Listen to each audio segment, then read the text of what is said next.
అలాంటి పరిస్థితి ఇంకోరికి రాకూడదు. ఎవరు తీసుకోవద్దండి. నా ఫ్యామిలీ మొత్తం సఫర్ అయింది. తీసుకున్నాడో తెలియదు. సార్ చూడడం వల్ల నాన్నకు క్యూర్ అయింది. ఫస్ట్ మామూలుగా ఫీడింగ్ అనేది ఏం లేదు. సార్ దయ వల్ల నాన్న మంచిగా ఉన్నాడు. ముందుకే తీసుకోవడం బంద్ చేయాలి. అసలు ఎవ్వరిని థాట్ తెచ్చుకోవద్దు. నాకు నా ఫ్యామిలీ ఉంది, నా ఫ్యామిలీ నాకు పైన డిపెండ్ అయి ఉన్నారు. మేమందరూ అసలు మా నాన్న పేరు నాకు ఎవరికి హోప్స్ లేకుండా సిచ్యువేషన్ లో దత్తరంసార్ వల్ల మా నాన్న మంచిగా అయినాడు. ఇప్పుడు ఓపిక పట్టాలి, తర్వాత మంచిగా అవుతుంది. యాసిడ్ తాగడం, హార్పిక్ ఇలాంటివి ఆత్మహత్య కొరకు తాగేసి దాన్ని చాలా బాధలకు గురి అవుతూ ఉంటారు. యాసిడ్ తాగినప్పుడు అన్నవాహిక, స్టమక్ తాలిపోతాయి అనమాట. కొన్ని వారాల్లో మూసుకొని పోతాయి, బ్లాక్ అయిపోతాయి అనమాట.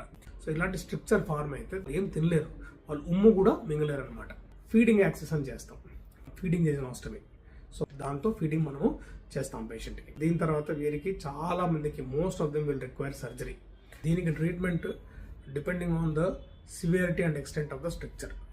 చాలా మైల్డ్ స్ట్రక్చర్ లేదన్న వాళ్ళకి ఎటువంటి ట్రీట్మెంట్ అవసరం ఉండదండి. సింగిల్ స్ట్రక్చర్, షార్ట్ స్ట్రక్చర్ వారికి మనము ఎండోస్కోపిక్ డైలటేషన్, బలూన్ డైలటేషన్ అంటే ఎండోస్కోపిక్ ద్వారానే బలూన్ పెద్దగా చేసి దాన్ని ఆ స్ట్రక్చర్ ఏది నేరో అయిందో దాన్ని పెద్దగా చేస్తాం. ఈ ప్రొసీజర్ మరీ చేసుకోవాల్సి వస్తుంది. ఇది పర్మనెంట్ ట్రీట్మెంట్ కాదు. సర్జరీలో కామన్గా చేసే ఆపరేషన్ అంటే కోలోప్లాస్టీ, ఈసోపేగో కోలోప్లాస్టీ. పెద్ద పేగును వాడుకొని ఎక్కడ స్ట్రక్చర్ అయిందో అక్కడి నుంచి పైన తర్వాత లోయెస్ట్ స్ట్రక్చర్ కింద దాన్ని జాయిన్ చేస్తే బైపాస్ అయిపోతుంది అనమాట.